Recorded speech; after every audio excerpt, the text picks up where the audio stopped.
देखो, block mountain का हिंदी में क्या बोलते हैं? खंड पर्वत, है ना? ए ब्लॉक है, बी ब्लॉक है।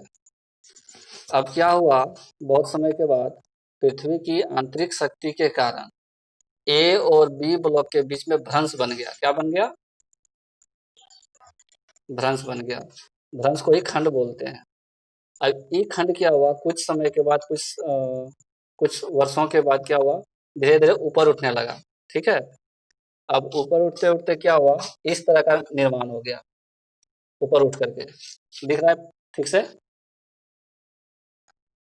अब ए और बी दो ब्लॉक था, और बी ब्लॉक ऊपर उठ गया, तो इधर भी कुछ ना कुछ पार्ट रह जाएगा। उसका नाम दे दिया हम सी ब्लॉक। तो ऐसे पर्वत जो इस प्रकार से बनता है, इसको हम लोग क्या बोलेंगे? ब्लॉक माउंटेन बोलेंगे। ठीक है। ए और बी दो ब्लॉक था, दोनों के बीच में एक भ्रंश बन गया। उस भ्रंश वो जो भ्रंश है, कुछ समय के बाद ऊपर उठ गया, अपलिफ्ट हो गया। अपलिफ्ट होने के बाद जो बना पर्वत, ये वाला पोर्शन, इसी को बोलते हैं भ्रंश पर्वत। ठीक है। अब भ्रंश पर्वत में दो काम होता है। भारत के दृष्टिकोण से अगर हम बात करें, तो जो भारत का जो भ्रंश पर्वत एरिया है, वो हिमालयी नदी और प्रायद्वीपीय नदी को विभाजित करता है। किस प्रकार से? जल विभाजक के रूप में।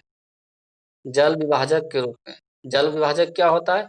तो दो नदी तंत्रों के बीच जल का विभाजन करना जल विभाजक कहलाता है। कैसे? ब्रह्मपुत्र नदी तंत्र, गंगा नदी तंत्र पढ़ा है ना? नदी तंत्र पढ़ा था ना, ब्रह्मपुत्र और गंगा। तो दो नदी तंत्रों के बीच जो पर्वत है, तुम लोगों को पढ़ा देंगे। दो नदी तंत्र के बीच अगर कोई पर्वत आ जाए, ठीक है, तो उसको हम लोग जल विभाजक के रूप में बोलते हैं। यहाँ पे जैसे हिमालयी नदी और प्रायद्वीपीय नदी के बीच में हम लोगों का एक मिलता है। ठीक है। दूसरा चीज है कि जो हमारा जो ब्रह्मस माउंटेन है, ब्लॉक माउंटेन है, वो उत्तरी भारत और मध्य भारत के बीच में एक तरह से बाउंड्री बनाता है, सीमा बनाता है। ठीक है। ये लिख लो, ये पॉइंट पहले, उसके बाद चलेंगे भ्रंश घाटी में। देखो, भ्रंश पर्वत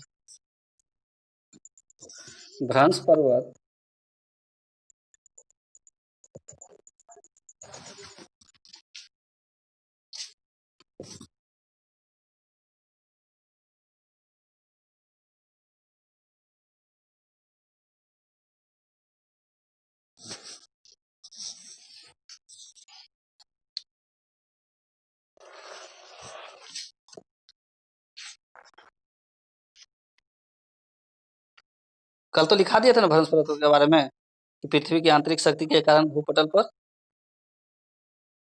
तो ये फोटो। हाँ। फिर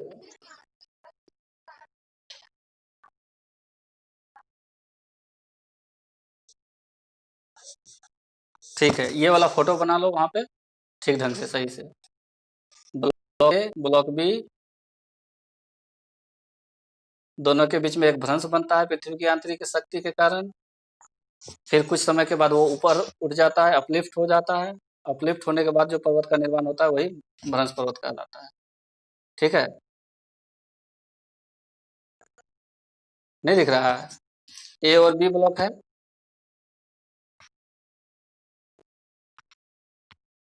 दिख रहा है? कुछ समय के पास क्या बाद क्या हुआ, पृथ्वी की आंतरिक शक्ति के कारण भ्रंश का निर्माण हुआ बीच में।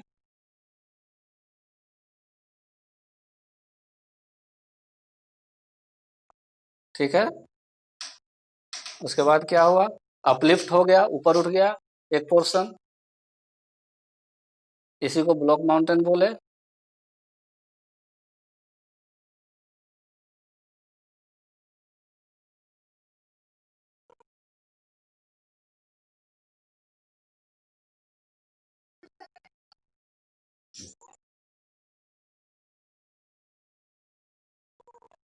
ए और बी ब्लॉक के बीच में एक भ्रंश का निर्माण होना पृथ्वी की आंतरिक शक्ति के कारण।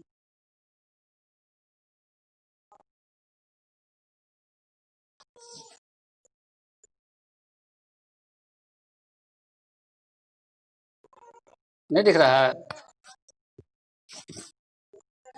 तीसरा इधर है आगे।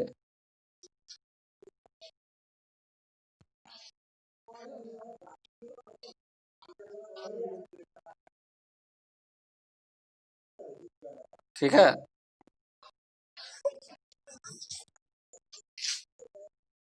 ये जो बी वाला पोर्शन है वो ऊपर उठ गया, अपलिफ्ट हो गया।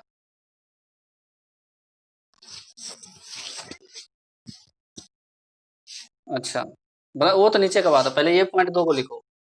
जो खंड पर्वत है, हिमालयी नदियों और प्रायद्वीपीय नदियों के बीच जल विभाजक का काम करती है। जल विभाजक किसको कहते हैं? तो दो नदी तंत्रों को अलग करने वाले पर्वत को जल विभाजक पर्वत कहते हैं। ठीक है। हाँ, ये दोनों पॉइंट लिख लो वहां पे।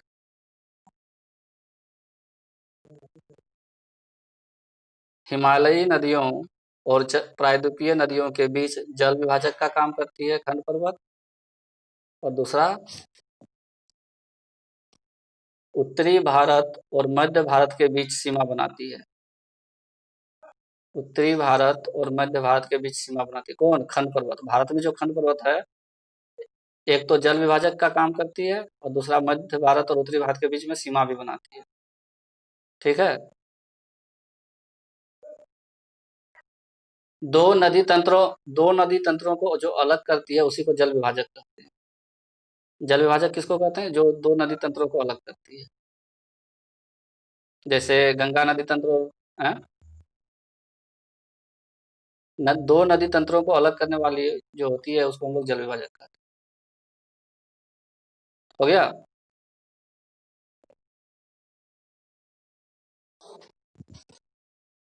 हाँ जी। हम लोग उत्तरी भारत में, उत्तर पूर्व भारत हम लोगों का है। इतना ट्रेन में घूमता है, तुमको पता नहीं चलता है? उत्तर पूर्व मध्य रेलवे भी लिखता है, मध्य रेलवे लिखता है। तुमको तो रेलवे जोन भी पढ़ाए थे सब। इसीलिए ना कि हम लोग जो एरिया जहाँ पे है वो उत्तर भारत में है कि मध्य भारत में है कि पश्चिम भारत में है कि उत्तर मध्य है, उत्तर पूर्व है, उत्तर पश्चिम है, वैसे तो लिखता है।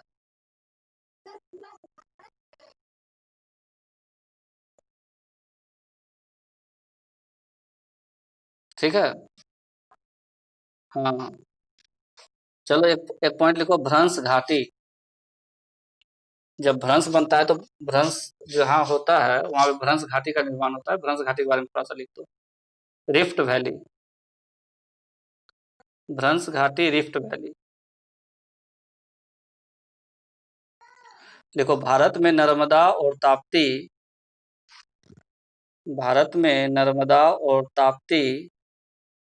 नदी भ्रंश घाटियों का निर्माण करती है। भारत में नर्मदा और ताप्ती नदी भ्रंश घाटियों का निर्माण करती है।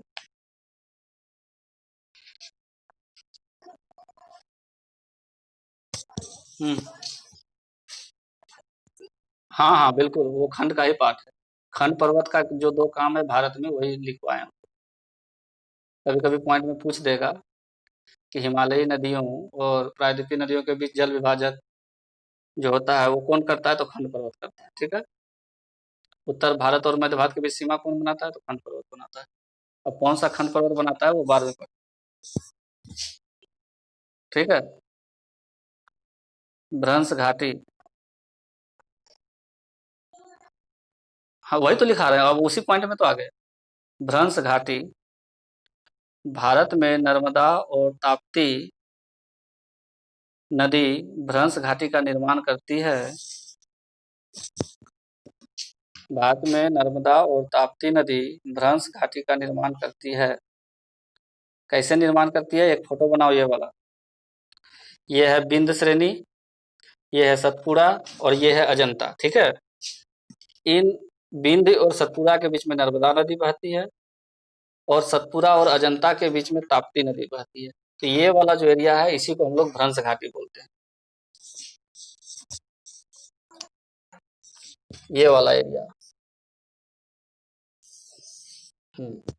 इसी को बोलते हैं हम लोग भ्रंश घाटी।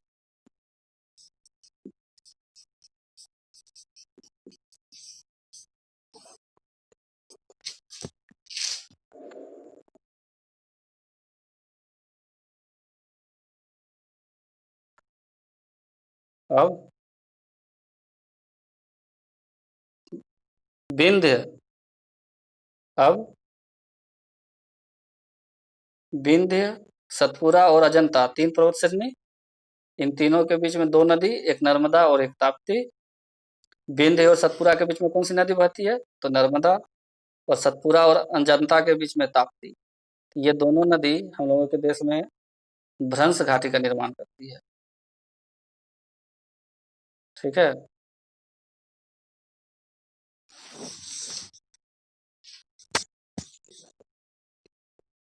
ये जो घेरे हैं इसे करके, हाँ, तो यहाँ तो दिए ना चिन्ह, ये वाला भी भ्रंश घाटी है, ये वाला भी भ्रंश घाटी है।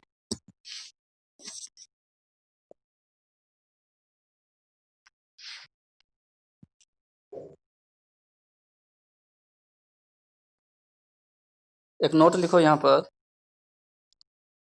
ये क्वेश्चन आता है,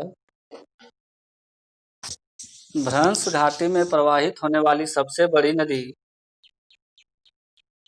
भ्रंश घाटी में प्रवाहित होने वाली सबसे बड़ी नदी, ब्रैकेट में लिखना भारत में, भ्रंश घाटी में प्रवाहित होने वाली सबसे बड़ी नदी, ब्रैकेट में भारत में, नर्मदा नदी है। कौन सी नदी?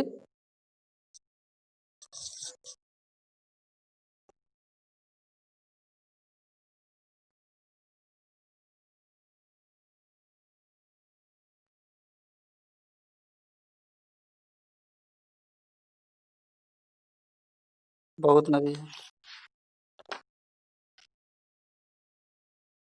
हम्म। ठीक है।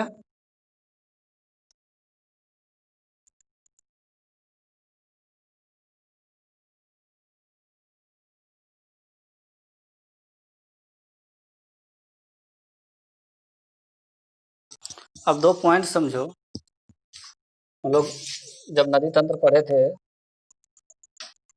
एक था शब्द डेल्टा, एक कौन सा शब्द था?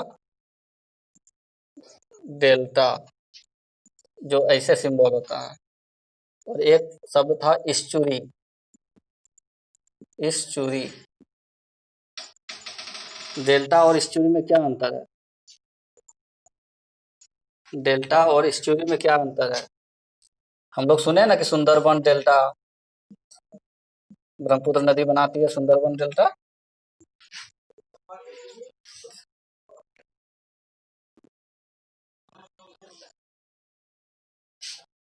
और इस्चुरी लिखो, जब नदी, डेल्टा के बारे में लिखो, जब नदी के मुहाने पर, जब नदी के मुहाने पर क्या, डेल्टा के बारे में लिखवा रहे हैं, जब नदी के मुहाने पर ढाल कम हो, जब जब नदी के मुहाने पर ढाल कम हो, तब नदी में प्रवाहित होने वाले, नदी में प्रवाहित होने वाले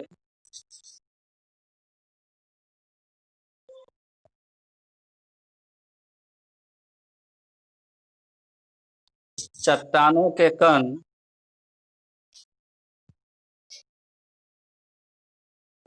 नदी में प्रवाहित होने वाले चट्टानों के कण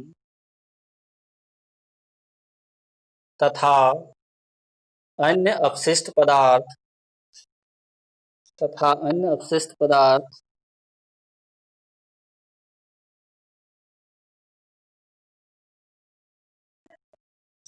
तथा अन्य अपशिष्ट पदार्थ मुहाने पर ही जमा हो जाते हैं।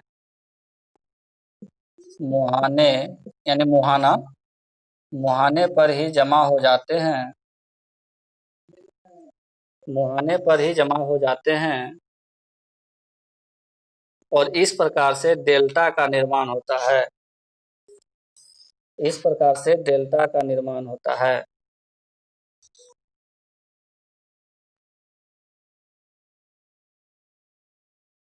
ठीक है, जैसे एग्जांपल के लिए देखो, ये नदी है, एकदम बिल्कुल फ्लैट बह रही है, सीधी। ठीक, इसमें ढाल नहीं है। अब ढाल नहीं है, और मान लो कि इसकी एक धारा इधर चली गई, एक धारा इधर चली गई, एक धारा इधर, एक धारा इधर। अब बीच में तो आ गया, बहुत सारा अपशिष्ट पदार्थ यहाँ जमा हो गया, नहीं? तो ये क्या बन गया? अगर इसको ऐसे बना दें तो ये क्या बन गया? ये डेल्टा। क्या बन गया? डेल्टा। ये मान लो एक नदी है, इसका एक मुंह कहीं जाकर के इधर चला गया, एक मुंह इधर चला गया, तो बीच में यहाँ तो जमा होगा अपशिष्ट पदार्थ सब, है ना? हाँ, तो छोटा मोटा चीज नहीं, बहुत बड़ा बड़ा बन जाता है वो, तो उसी को बोलते हैं डेल्टा। हाँ, ये ट्रिएंगल टाइप का बन जाता है। ये क्या बन गया? डेल्टा। ठीक है, तो जब नदी का ढाल कम होता है तब डेल्टा बनता है। क्यों? क्योंकि जहां इसका मुहावना है उसी जगह वो बना देता है, और जाकर के समुद्र में पानी, जो ये जो पानी है जाके समुद्र में मिल जाता है। जैसे गंगा नदी आई, ठीक है, और कलकत्ता के आसपास उधर बांग्लादेश होते हुए पद्मा उद्मा में मिल करके क्या बनाती है? सुंदरबन डेल्टा बनाती है। तो सुंदरबन डेल्टा जो बनाती है, तो वहाँ क्या होता है? बंगाल की खाड़ी में गिरने से पहले वो एक डेल्टा का निर्माण करती है। बंगाल की खाड़ी में गिरने से पहले डेल्टा का निर्माण करती है। ठीक है, तो यही इसी को बोलते हैं डेल्टा, जब नदी का ढाल कम होता है प्रवाह क्षेत्र में। ठीक है, लेकिन अगर मान लो कि कोई एक पहाड़ है, ठीक है, जिसमें ढाल है, और इसके आसपास से होकर के नदी प्रवाहित हो रही है, तो ढाल तो यहाँ ज्यादा है, और मान लो यहीं पे इसका मुहाना है, मतलब जहाँ की वो नदी या महासागर में इसका पानी जहाँ से मिलेगा, तो काफी तेजी से आया पानी, आया कि नहीं? पानी तो काफी तेजी से नीचे उतर रहा है। तो क्या इसमें जो धुलकन था, ये तो मान लो कि ये इसका ये मुहाना है, यहाँ पे इंड हो जाता है, कहीं पे जाकर के मिल जाता है सागर में या महासागर में। तो क्या ये पानी काफी तेजी से जब आ रहा था, धुलकन या अवशिष्ट पदार्थ, तो ये तो इस जगह नहीं रुकेगा, ये काफी दूर आ जाएगा, नहीं? ताकि इसका फ्लो बहुत ज्यादा था। फ्लो क्या था? बहुत ज्यादा था, ढाल होने के कारण। तो मान लो कि काफी दूर जाकर के यहाँ पे बनाया, तो ये वाला जो पार्ट होता है जहाँ ढाल ज्यादा होता है, इसी को हम लोग बोलते हैं स्टोरी। क्या बोलते हैं? स्टोरी। कॉन्सेप्ट एक ही है कि नदी के साथ में जो बहने वाले धुलकन है, चट्टान के कण है, या जो भी अवशिष्ट पदार्थ है, जहाँ उसका मुहावना होता है वहां पे जमा हो जाता है। तो अगर ढाल कम वाली नदी है तो वो क्या बनाएगी? डेल्टा। और ढाल अगर अधिक है उस नदी की तो क्या बनाएगी? एस्चुरी। यही कॉन्सेप्ट है, यही दोनों में अंतर है। क्लियर हो गया? एस्चुरी और डेल्टा। एस्चुरी का हिंदी लिख लो। एस्चुरी का हिंदी लिखना है तो लिख लो। एस्चुरी का हिंदी लिख लो, ज्वार, ज्वार नद मुख। एस्चुरी का हिंदी होता है ज्वार नद मुख। ज्वार नद मुख। दिख रहा है बोर्ड? जहां नदी का ढाल अधिक हो तो मुहाने पर एस्चुरी बनाएगा, जहां नदी का ढाल कम हो तो मुहाने पर डेल्टा बनाएगा। ठीक है? ठीक है,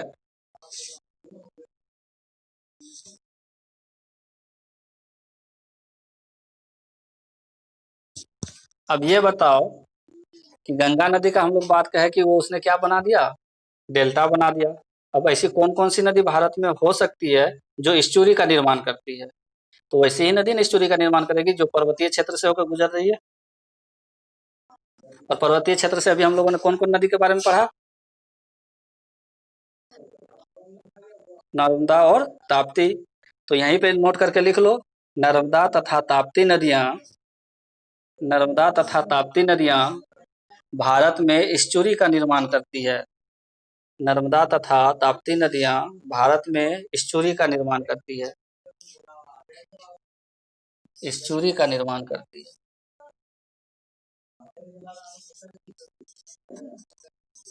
ज्वार मुख ज्वार नदमुख ईश्वरी ज्वार नदमुख का निर्माण करती है। कौन? नर्मदा और ताप्ती। क्यों? पहाड़ी क्षेत्र से होने से कारण नहीं है, कारण है क्योंकि यह अधिक ढाल से होकर गुजरती है। क्योंकि यह अधिक ढाल क्षेत्र से होकर गुजरती है। ठीक है।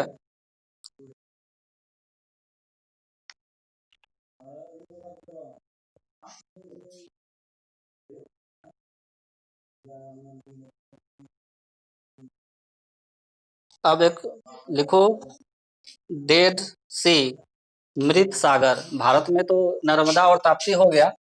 अब कभी कभी वर्ल्ड ज्योग्राफी से भी क्वेश्चन आ जाता है इस पॉइंट से, इसलिए अगला पॉइंट लिखो, डेड सी, मृत सागर। मृत सागर, मृत सागर। 10 मिनट में मीटिंग एंड हो जाएगा।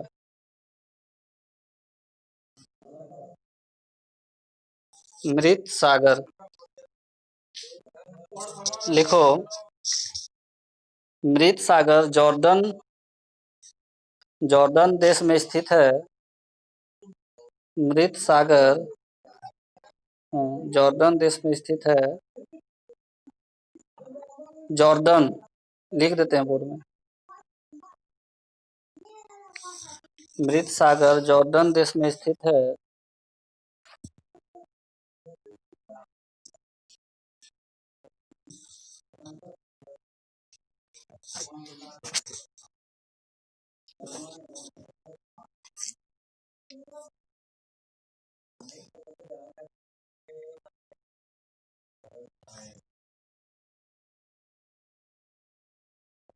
लिख लिए?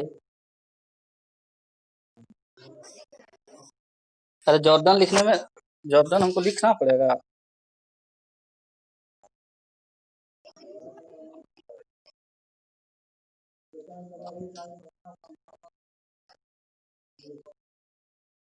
जॉर्डन जॉर्डन देश में स्थित है। यह विश्व की दूसरी सर्वाधिक यह विश्व की दूसरी सर्वाधिक लवणता वाली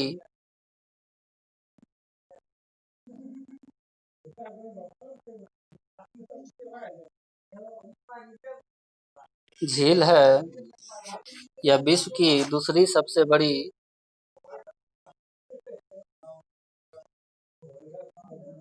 दूसरी सबसे अधिक लवणता वाली यह विश्व की दूसरी सबसे अधिक लवणता वाली झील है।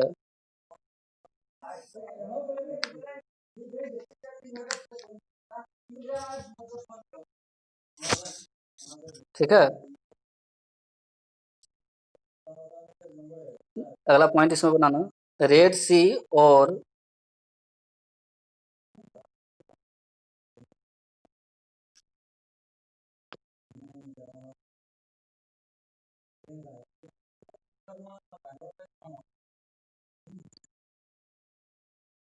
क्या लिखी?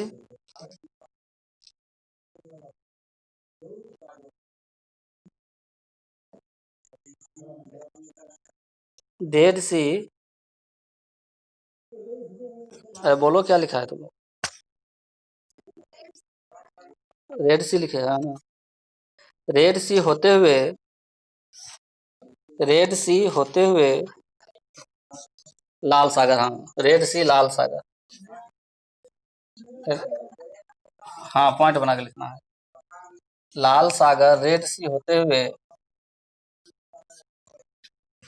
मृत सागर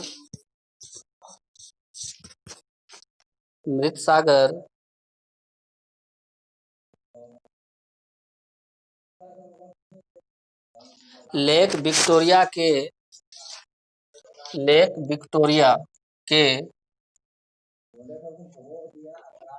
लेक मतलब झील, LAKE, लेक विक्टोरिया नाम नहीं सुनिए? Lake Victoria.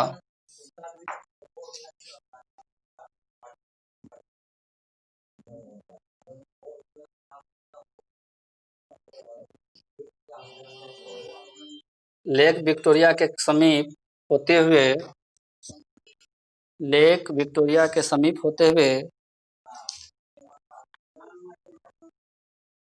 अफ्रीका तक विस्तृत है। अफ्रीका तक विस्तृत है। ठीक है। एक और पॉइंट लिखो नोट दे करके कि विश्व की सबसे अधिक लवणता वाली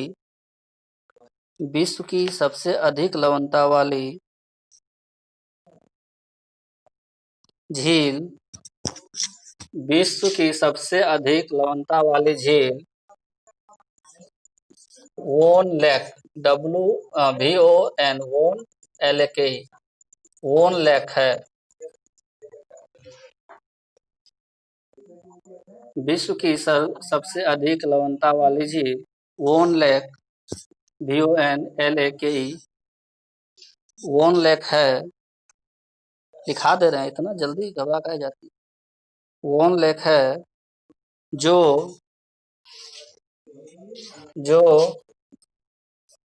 तुर्की में स्थित है।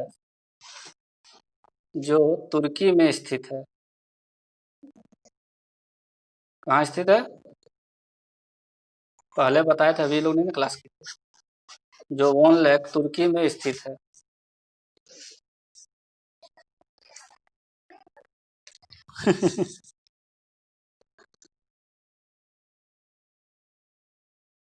चलो ठीक है, बस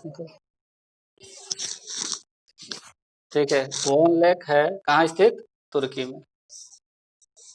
ठीक है। तो ये यहाँ झील पढ़ाना नहीं था, लेकिन आ गया था श्लोक लोक का बात, इसलिए बता दिए। कहीं भी कुछ भी पूछ सकता है ना।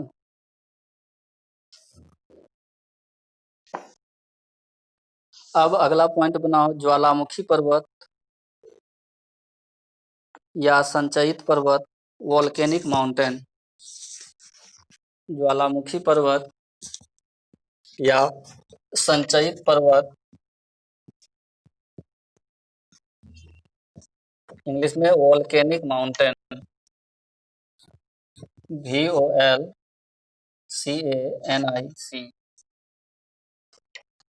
Volcanic mountain. अब ज्वालामुखी पर्वत का निर्माण कैसे होता है वो देख लेते हैं।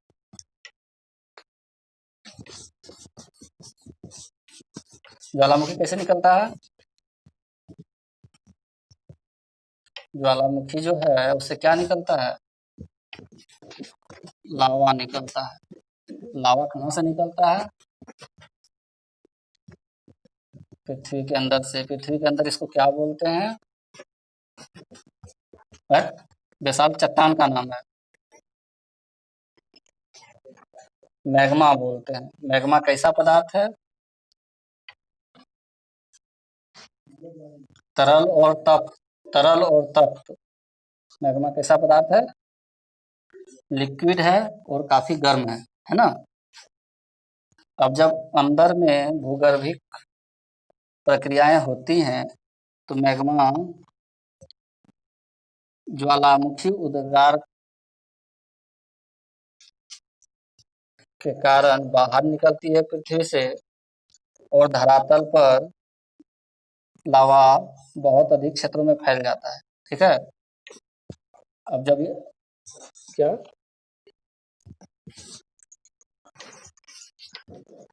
आवाज नहीं आ रहा है?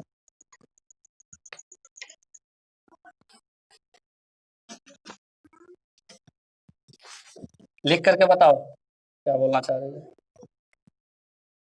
आवाज नहीं समझ में आया तुम्हारा मुझको? लिख करके बताओ, लिख करके टाइप करो व्हाइट बोर्ड में।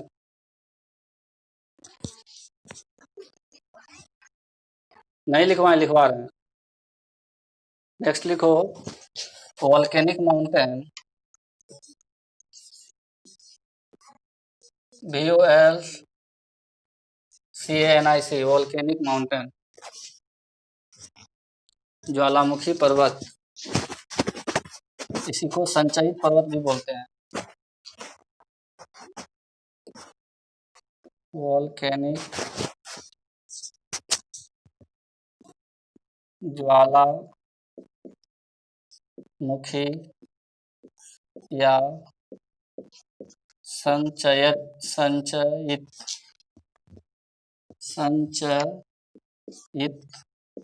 पर्वत। ठीक है।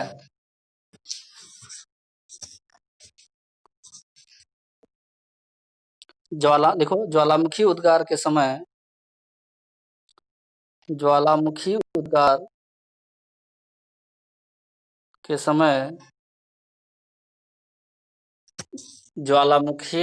पदार्थों से बना पर्वत,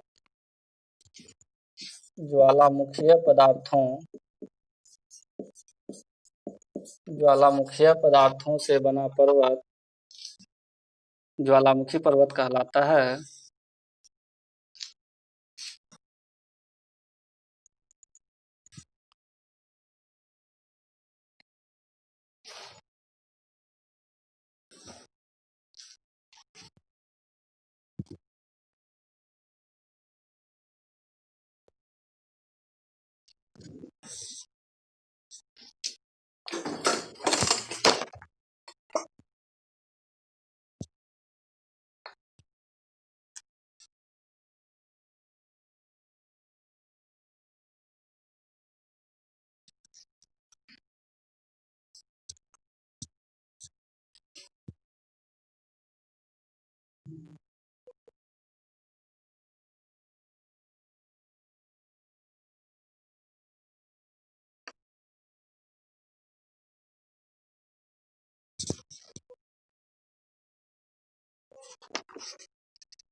दो मिनट और वेट करते हैं, ज्वाइन हो रहा है सब।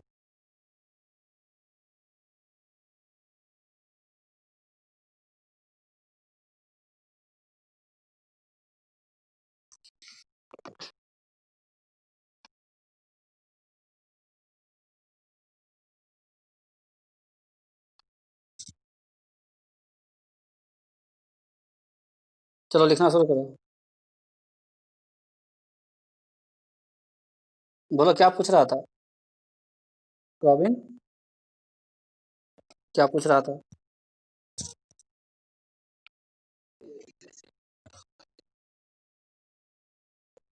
अच्छा हाँ लिखो जी। ज्वालामुखीय उद्गार के समय ज्वालामुखीय पदार्थों से निर्मित पर्वत ज्वालामुखीय पर्वत कहलाते हैं। एग्जाम्पल लिखो कुछ पर्वत का। एग्जाम्पल इटली का इटली का इटली का एटना पर्वत इटली का एटना पर्वत तथा इटली का एटना पर्वत तथा विसुवियस विसुवियस पर्वत।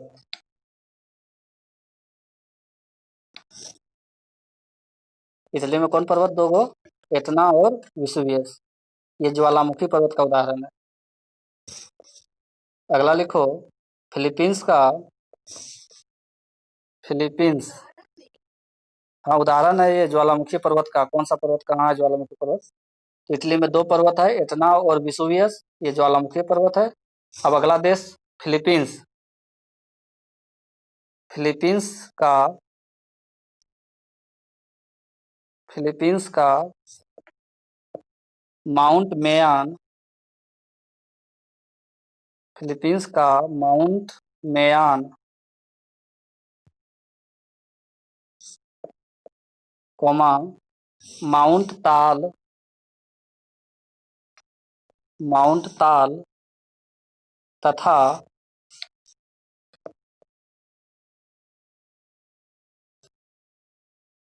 तथा mount Pinatubo mount Pinatubo mount Pinatubo. ठीक है। अब अगला देश लिखो इक्वाडोर। इक्वाडोर का इक्वा इक्वाडोर का कोटोपैक्सी पर्वत कोटोपैक्सी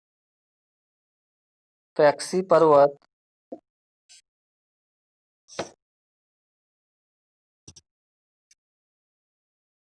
चिली का चिली देश का नाम है। चिली का एकांकागुआ पर्वत एकांकागुआ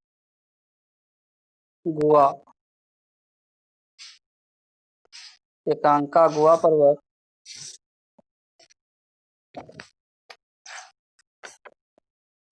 ठीक है। ये सब कौन सा पर्वत है? ज्वालामुखी पर्वत है। कैसे ज्वालामुखी पर्वत का निर्माण हुआ जरा बताओ, पिछला क्लास बैक क्या हुआ था? ज्वालामुखी से किस तरह से पर्वत का निर्माण हुआ?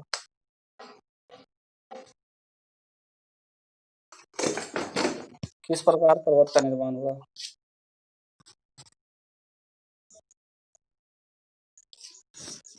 ये हमारा धरती का लेयर,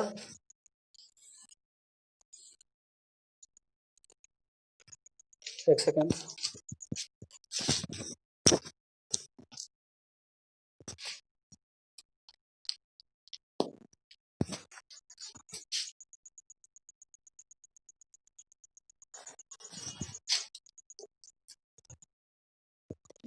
ये हमारा भूपटल हुआ,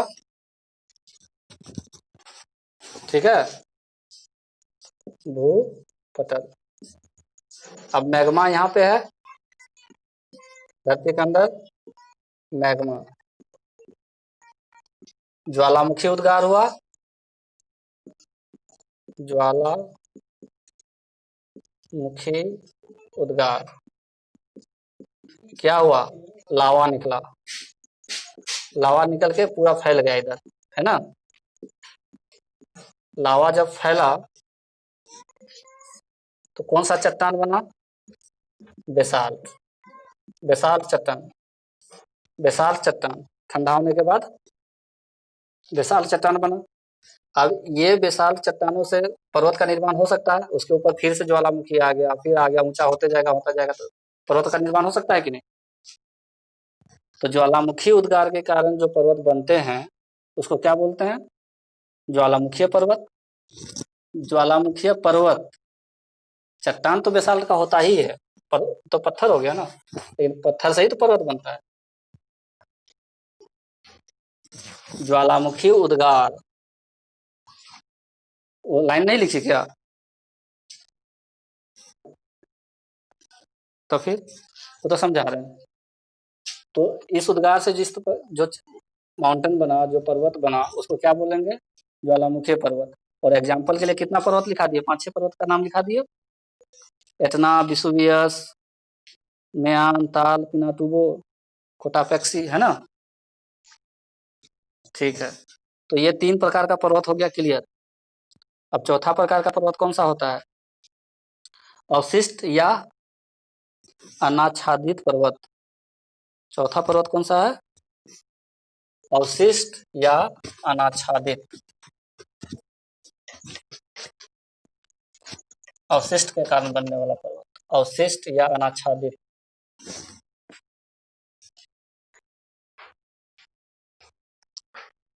रेसिड्यूअल या रेलिक्ट।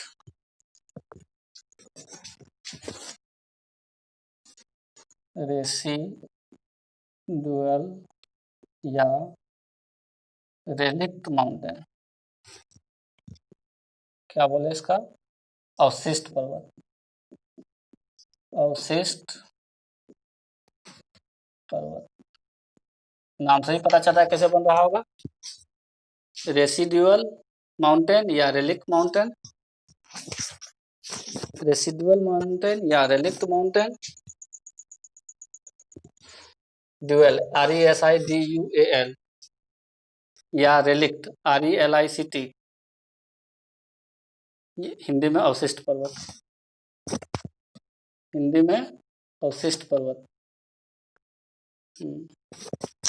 कैसे बनता है ये लिखो।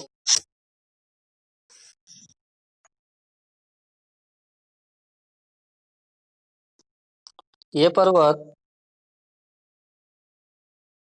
कम ऊंचाई वाले पर्वत होते हैं।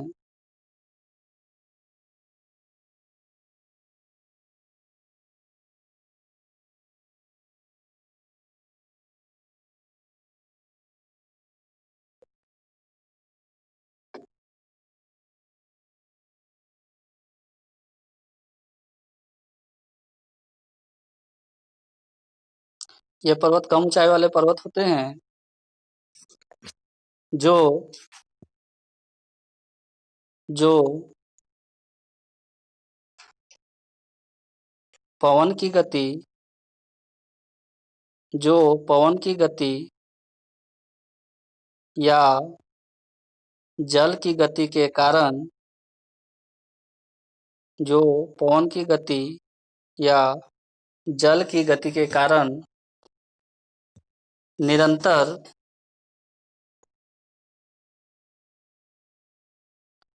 निरंतर चट्टानों के कटाव से चट्टानों के कटाव से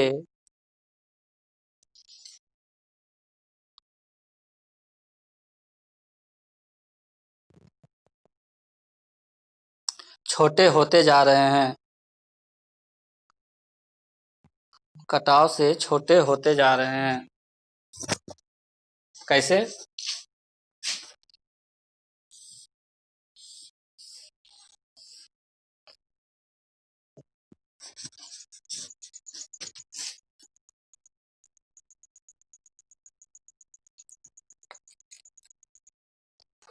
देखो क्या हो रहा है।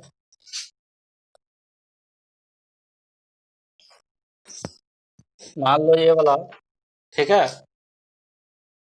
अब ऐसा है जिसकी ऊंचाई क्या है, बहुत कम है। इस पर्वत का ऊंचाई क्या है, बहुत कम है। अब हवा का तीव्र वेग अगर चले या पानी का तीव्र गति से इस पे फोर्स बने, क्या ये पोर्शन कटेगा? कटेगा कि नहीं कटेगा? कटेगा कि नहीं? बिल्कुल कटेगा। तो अब इतना कटा, फिर आगे इतना कटेगा, फिर इतना कटेगा, फिर इतना कटेगा, फिर इतना कटेगा, और ये निरंतर इसका कटाव होते जाता है। ठीक है। इसी कटाव के कारण इसका जो है साइज, आकार हमेशा छोटा होता जा रहा है।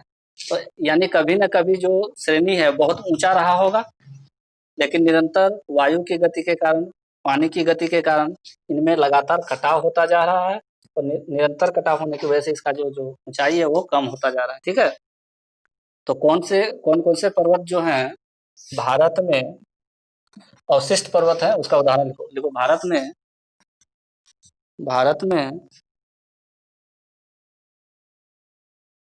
भारत में अरावली पर्वत, भारत में अरावली पर्वत, अरावली पर्वत अवशिष्ट पर्वत का उदाहरण है। अवशिष्ट पर्वत का उदाहरण है मतलब क्या? कि अरावली की जो ऊंचाई है निरंतर कम होती जा रही है। भारत में अरावली पर्वत अवशिष्ट पर्वत का उदाहरण है। ठीक है। पवन की गति या पानी की गति? पानी की गति नहीं दिख रहा है बोर्ड। अब दिखा? बोर्ड दिख रहा है जी? उसका मतलब नेटवर्क इशू होगा। पवन की गति, पानी की गति के कारण निरंतर कटाव होने वाला जो पर्वत है वो है अरावली पर्वत, इसलिए इसको अवशिष्ट पर्वत कहते हैं। ठीक है। ठीक है। तो ये 4 तरह का पर्वत है, हम लोगों को पढ़ना। 4 तरह का पर्वत हम लोग पढ़ लिए। ठीक है। कितना समय हो गया? 8:01। चलो यहीं क्लास खत्म करते हैं। पूछना है कुछ तो पूछो।